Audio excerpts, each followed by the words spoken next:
Welcome to in depth study. चलिए हम आज 2 जनवरी के कुछ डिस्कशन स्टार्ट करते हैं। सबसे पहला क्वेश्चन क्या है कि ये काफ़ी न्यूज़ में था, हमने पहले भी डिस्कस किया। हाल ही में समाचारों में चर्चित हिमालयन ट्रिलियम के बारे में निम्नलिखित कथनों पर विचार कीजिए। तो इसमें बताना क्या है, कौन से सही है। ठीक है, तो क्या क्या कथन है। ये हिमालयन ट्रिलियन हिमालय के समशीतोष्ण और उप अल्पाइन क्षेत्रों में पाया जाता है। तो कहाँ कहाँ, समशीतोष्ण और उप अल्पाइन क्षेत्रों में। यह भारत, नेपाल, भूटान में पाया जाता है। तीसरा ऑप्शन क्या है, हाल ही में IUCN इसे इंडेंजर्ड घोषित किया है। तो आप देखिए पहला ऑप्शन तो सही, क्योंकि हमने पहले डिस्कस किया था कहाँ पाया जाता है, ये उप अल्पाइन क्षेत्रों या समशीतोष्ण क्षेत्रों में। ठीक है, ये किस लिए यूज होता है, एक औषधि पर्पज के लिए यूज होता है, एक पेड़ पौधा है। तो ठीक है, पहला ऑप्शन सही हो जाएगा। दूसरा ऑप्शन क्या है, दूसरा ऑप्शन वैसे तो सही जिनमें पाया जाता है, मगर अगर यहाँ केवल लिखा हो जाए तो गलत हो जाता है। इसके अलावा कौन से, अफगानिस्तान में भी, पाकिस्तान में भी, चीन में भी पाया जाता है, तो दूसरा भी सही हो जाएगा। तीसरा क्या, IUCN इसे इंडेंजर्ड घोषित करता है, तो तीनों सही हो जाएंगे, पहला, दूसरा, तीसरा, option number D. National payment corporation of India NPCI के बारे में निम्नलिखित कथनों पर विचार कीजिए। अब देखिए कथन क्या क्या है। National payment corporation of India Bharat में खुदरा भुगतान और निपटान के लिए संचालन का एक शीर्ष संस्थान है। ठीक है, पहला ऑप्शन पढ़ लिया। दूसरा क्या है, यह भारतीय रिजर्व बैंक RBI और IBA की एक पहल है। तीसरा ऑप्शन क्या है, इसे कंपनी अधिनियम 1956 के प्रावधानों के तहत लाभकारी कंपनी के रूप में घोषित किया गया है। तो अब ध्यान रखिएगा, तीसरा ऑप्शन में क्या है, लाभकारी, ये नहीं, नॉन फॉर प्रॉफिट है, कि मतलब ये किसी अपना लाभ कमाने के उद्देश्य से नहीं बनाएगा कि मुझे इतना इसमें ऑनलाइन करा कि ये पैसे कमाने, लाभ कमाने। तो नॉट फॉर प्रॉफिट का इंडस्ट्रीज है, कंपनी है। तो तीसरा ऑप्शन हो जाएगा गलत। जैसे ही आप तीसरा गलत करेंगे तो इसका मतलब पहला सही है, इसका दूसरा भी सही है। इसे कौन बनाता है, तो RBI और IBA। तो दूसरा ऑप्शन भी सही, तो ऑप्शन नंबर ए सही। सॉरी, कभी कभी समाचार में चर्चित इंक्लूसिव वेल्थ रिपोर्ट के बारे में के बारे किसके द्वारा निकाला जाता है। तो ये आप ऑप्शन याद रखिए, मतलब ये क्वेश्चन याद रखिए, इस तरह की रिपोर्टें पूछी जाती है UPSC में। तो इंक्लूसिव वेल्थ रिपोर्ट कौन निकालता है, संयुक्त राष्ट्र UNEP पर्यावरण, संयुक्त राष्ट्र पर्यावरण। अब क्वेश्चन नंबर चौथा देखिए, निम्नलिखित में कौन से नैनो मटेरियल के उदाहरण है जो विश्व में प्राकृतिक रूप से पाए जाते हैं। तो देख लीजिए, सही कोड का चयन कीजिए। ठीक है, सॉरी। तो क्या है, नैनो मटेरियल जिनकी जिनकी बिल्कुल विड्थ, या कहें बहुत ही छोटे छोटे, बहुत ही छोटे, जो मतलब ऐसे नॉर्मली आंखों से देखे नहीं जा सकते, इनकी रेडियस बहुत ही कम होता है। नैनोमीटर का मतलब 10⁻⁻⁹ इस रेशियो में होती है, तो नैनोमीटर। तो ये कौन से बहुत छोटे, तो राख के कारण तो बहुत से छोटे हो सकते हैं। तो पहला ऑप्शन हो सकता है, हमारे रक्त में हीमोग्लोबिन है तो आयरन से मिलकर, जो आयरन की वजह से जो बनता है। तो दूसरा भी हो सकता है, तीसरा भी हो सकता है। तीनों ऑप्शन इसके सही, पहला, दूसरा, तीसरा। अब ये बैक्टीरियोफेज के संबंध में निम्नलिखित कथनों पर विचार कीजिए। तो पहला कथन क्या, बैक्टीरियोफेज एक प्रकार का बैक्टीरिया है जो वायरस को मार सकता है। दूसरा का, बैक्टीरियोफेज जीवमंडल में सबसे सामान्य और विधिक तत्वों में से एक है। तीसरा ऑप्शन क्या है, इसमें कई बैक्टीरिया बहुदवा प्रतिरोधी स्ट्रेन, मतलब इसका क्या है, एंटी माइक्रोबियल रेजिस्टेंस स्ट्रेन के प्रति संभावित चिकित्सा के रूप में देखा जा सकता है। तो आप ये देख सकते हैं कि इसमें पहला और तीसरा तो एक दूसरे को कॉन्ट्राडिक्ट कर रहे हैं, कि एक तो बैक्टीरिया है, बैक्टीरिया को मारेगा, और यहाँ तो पहला तीसरा ऑप्शन एक साथ सही नहीं हो सकते। तो इसमें कौन सा है, पहला तीसरा जहां जहां दिया तो काट दिया, तो पहला दूसरा होगा या तो दूसरा तीसरा होगा। तो अब क्या लग रहा है, इसका ऑप्शन वैसे दूसरा तीसरा है। ये बैक्टीरियोफेज एक तरह का वायरस है जो क्या करता है, बैक्टीरिया को मार सकता है। ठीक है, जो बहुत ही सामान्यतः अपने यहाँ पाया, मतलब अपने जैवमंडल में पाया जाता है। ठीक है,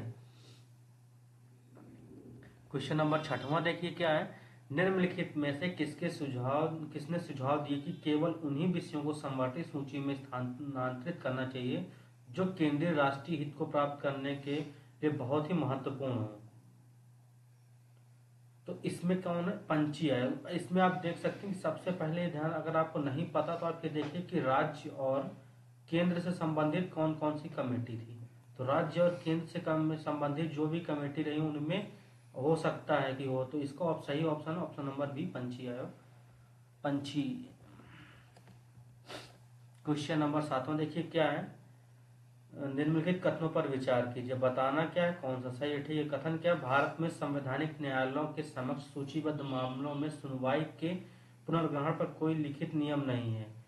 और क्या सुप्रीम कोर्ट के दिशा निर्देशों के अनुसार एक न्यायाधीश किसी को विशेष मामले में अपनी अस्वीकृति के कारण संकेत देना चाहिए। तो इसका क्या है, इसमें क्या कहा गया, इसका मतलब है कि कोई भी केस सुनवाई आई है और उसके लिए जज चाहें तो मतलब अपने सुन सकते हैं उसको सुनने के लिए, या उन्हें नहीं सुने, इसके उनके विवेकाधिकार पर डिपेंड करता है। तो इस तरह सुप्रीम कोर्ट की कोई गाइडलाइन नहीं, तो ऑप्शन नंबर दूसरा गलत हो जाएगा। और उनके सुनवाई में पुनर्ग्रहण के कोई लिखित नियम नहीं है, तो तभी लिखित नियम ना तो कोई गाइडलाइन है, तो पहला ऑप्शन सही हो जाएगा, ऑप्शन नंबर ए इसका सही है।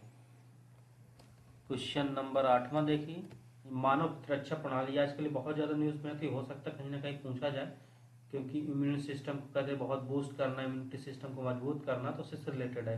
टी कोशिकाएं, टी कोशिकाएं एंटीबायोटिक प्रोटीन को स्रावित करती हैं और एंटीजन से जुड़ती हैं। और बी क्या है, इसके विपरीत बी कोशिकाएं एंटीबॉडी का उत्पादन नहीं करती बल्कि सीधे आक्रमणकारियों पर हमला करती है। तो आपको पता है कि हमारी जो प्रतिरक्षा प्रणाली WBC की वजह से बनती है। WBC में भी 3 टाइप के होते हैं, एक मोनो होता है और न्यूट्रोफिल होता है और लिम्फोसाइट वाला। तो लिम्फोसाइट के अंदर आती हैं टी और बी। ठीक है, और इसमें बी क्या है, ऑप्शन उल्टा दे दिएगा। बी में क्या है कि बी वाला करता है प्रोटीन स्रावित और एंटीजन से जुड़ता है, तो ये बाहर बाहर अगर से भी आक्रमण आया, शरीर के बाहर भी तो काम कर सकता है। टी क्या है, जब कोई सेल के अंदर एंट्री कर जाता है तो डायरेक्ट आक्रमण करता है। तो दोनों ऑप्शन इससे गलत है, उल्टा है, तो इसका ऑप्शन नंबर डी सही हो जाएगा। अब ये निजता का अधिकार जीवन और व्यक्तिगत स्वतंत्रता के आंतरिक मामले के रूप में संरक्षित है। भारत के संविधान में निम्नलिखित में कौन से कथन सही और उचित रूप से उपरोक्त कथन का अर्थ है या व्याख्या करता है। तो ये हम लोगों से निजता का अधिकार के पुट्टास्वामी केस में निकला था। निजता का अधिकार जो है हमारा आर्टिकल 21 के तहत आता है और आर्टिकल 21 भाग 3 में है। तो आर्टिकल 21 में क्या, जीवन और गर्मी में जीवन जीने की स्वतंत्रता, और ऑप्शन नंबर सी सही हो जाएगा। क्वेश्चन नंबर 10वां देखिए क्या है, इसमें क्या बताना कौन सा गलत है। ठीक है, विचार करें और गलत बताएं। भारत में इथेनॉल की खरीद तेल विपणन कंपनियों द्वारा मुख्य रूप से बाजार निर्धारित कीमतों के आधार पर की जाती है। भारत खाद्यान्न से इथेनॉल के उत्पादन की अनुमति नहीं है और इथेनॉल ब्लेडेड पेट्रोल प्रोग्राम को पूरे भारत में विस्तारित किया गया। तो आप ये ध्यान से सुन लीजिए। देखिए, आप दूसरा ऑप्शन तो पता होगी, नेशनल बायोफ्यूल पॉलिसी में 2018 में आई थी, जिसमें साफ साफ कहा गया कि खाद्यान्न का भी प्रयोग किया जा सकता है इथेनॉल के उत्पादन में। तो दूसरा ऑप्शन तो गलत होगा, तो गलत ही पूछा गया, तो जहां दूसरा नहीं तो वहां कट कर दीजिए, तो सभी में तो दिया हुआ है। अब ये इथेनॉल ब्लेडेड प्रोग्राम जो है पूरे भारत में विस्तारित नहीं है। ठीक है, ये क्या कहते हैं, से 2 यूनियन टेरिटरी अंडमान निकोबार और लक्षद्वीप, इनमें यूनियन टेरिटरी को छोड़ के बाकी सब जगह इसको स्थगित कर दिया गया, अभी नहीं लागू किया जाएगा। तो तीसरा ऑप्शन भी गलत है। तीसरा गलत है, तो जहां जहां तीसरा नहीं तो कट कर दीजिए।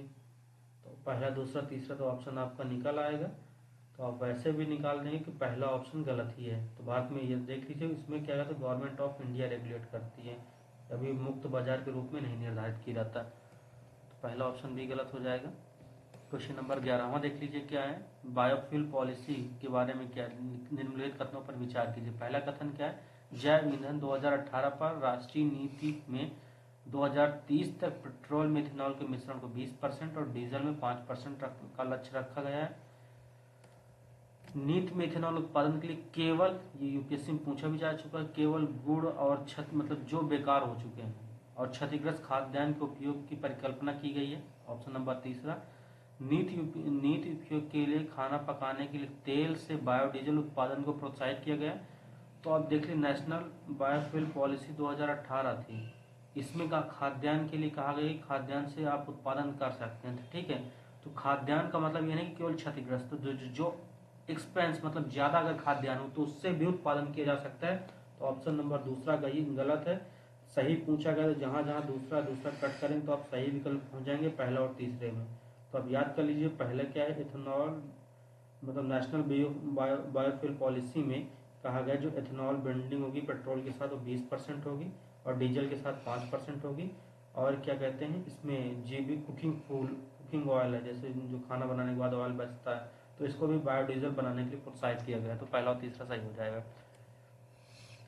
क्वेश्चन नंबर 12वां देख लीजिए क्या है। 12वां सशस्त्र बलों विशेष शक्तियां अधिनियम आस्पा के संदर्भ में निम्नलिखित कथनों पर विचार कीजिए। आस्पा को पहली बार भारत छोड़ो आंदोलन की पृष्ठभूमि में एक अध्यादेश के रूप में लागू किया गया था।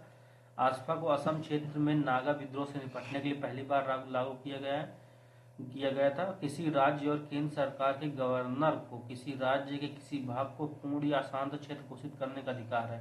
तो आप ये याद रखिए कि ये क्या है, किसी जैसे राज्य के अंदर है कुछ एरिया या पूरे राज्य को शांत क्षेत्र घोषित करना है, या तो गृह मंत्रालय करता है या तो वहाँ के गवर्नर भी कर सकते हैं, मतलब वहाँ के गवर्नर का किया जा सकता है। तो ये ऑप्शन आपका तीसरा सही, क्योंकि वहाँ के गवर्नर को भी ये शक्ति होना चाहिए। अगर अनियंत्रित होगा तो पहले केंद्र सरकार से अनुमति ले, फिर इसके बाद हो। तो तीसरा ऑप्शन आपका सही है। सही बता, तीसरा जहाँ जहाँ नहीं है तो कट कर दीजिए, तीसरा बाकी सब जगह है। तो इसे दूसरा भी इसका सही है, क्योंकि असम क्षेत्र में पहली बार नागा विद्रोह से निपटने के लिए लगाया गया था। दूसरा भी सही है, पहला भी सही है कि अध्यादेश के रूप में भारत छोड़ो अधिनियम के पृष्ठभूमि में लाया गया। तो इसके सभी सही है, और डी का ऑप्शन सही है इसका। क्वेश्चन नंबर 13वां देखिए क्या, डिब्रू साइखोवा नेशनल पार्क के बारे में निम्नलिखित कथनों पर विचार करें। कौन से सही नहीं है, ध्यान रखिएगा, सही नहीं पूछा गया है। ठीक है, ये पहला क्या अरुणाचल प्रदेश में स्थित है, दूसरा दिबांग नदी किनारे स्थित है, तीसरा क्या है, ये उत्तर पूर्वी भारत में सबसे बड़ा साइक्लिक्स दलदल जंगल है। तो सबसे पहला क्या है यहाँ पे ध्यान रखिएगा, ये पहला ऑप्शन में क्या है, ये अरुणाचल प्रदेश में डिब्रू साइखोवा नेशनल पार्क पढ़ते हैं तो ये असम में है। तो पहला तो सही नहीं है, तो पहला जहाँ जहाँ नहीं है उसे कट कर दीजिए। ए पहला या डी हो सकता है, तो पहला दूसरा तो आपको देखना नहीं है कि दूसरा भी गलत है। दूसरा क्यों, क्योंकि ये ब्रह्मपुत्र और लोहित नदी किनारे पे स्थित है, तो दूसरा भी गलत हो जाएगा। तो दूसरा इसमें दिया हुआ है। तीसरा क्या है कि ये उत्तर पूर्व में नॉर्थ ईस्ट में सबसे बड़ा साइलिक्स और दलदल जंगल यहाँ पे है। तो तीसरा सही है, तो तीसरा जहाँ सही है तो पहला दूसरा हो जाएगा, क्योंकि यहाँ गलत पूछा गया है। ऑप्शन नंबर ए इसका सही है। क्वेश्चन नंबर 14वां देखिए क्या है, निम्नलिखित कथनों पर विचार करें और कौन से कथन इसको निम्नलिखित की व्याख्या करते हैं। तो क्या यह ब्रह्मपुत्र नदी के उत्तर में, ब्रह्मपुत्र नदी आती है इसके उत्तर में स्थित होना चाहिए। ब्रह्मपुत्र नदी के उत्तरी तट पर गैंडों का एकमात्र गढ़, ठीक है। काजीरंगा किधर है, दक्षिण है, तो उत्तर में क्या है, इसे मिनी काजीरंगा के नाम से भी जाना जाता है। तो ये क्या है, इसके ओरांग नेशनल पार्क के बारे में। तो ये याद रखिएगा, मिनी काजीरंगा किसे कहते हैं, ओरांग नेशनल पार्क को। तो ऑप्शन नंबर सी इसका सही है। क्वेश्चन नंबर 15वां देखिए क्या है, 15वां ये मैथ बेस्ड क्वेश्चन है। मेल खाता है एस्टोनिया कहाँ, बाल्टिक सी के पास एस्टोनिया, यूरोप में, मतलब बाल्टिक सी कहाँ है, यूरोप में। तो ऑप्शन नंबर तीसरा सही तो होगा, तीसरा तो सही है। तो जहाँ तीसरा नहीं कट कर दीजिए, तो पहला दूसरा पहला तीसरा। पराग्वे आप तो जानते हैं लैंडलॉक कंट्री है, कहाँ है, ये है साउथ अमेरिका में, यहाँ पे अमेरिका वाला लिखा तो साउथ अमेरिका, ठीक है। और डोमिनिकन गणराज्य अफ्रीका में नहीं है, ये पाया जाता है कैरिबियन, ठीक है। तो पहला गलत हो जाएगा, सही ढंग से मेल खाता तो दूसरा तीसरा मेल खाएगा, option number B. Thank you for discussion.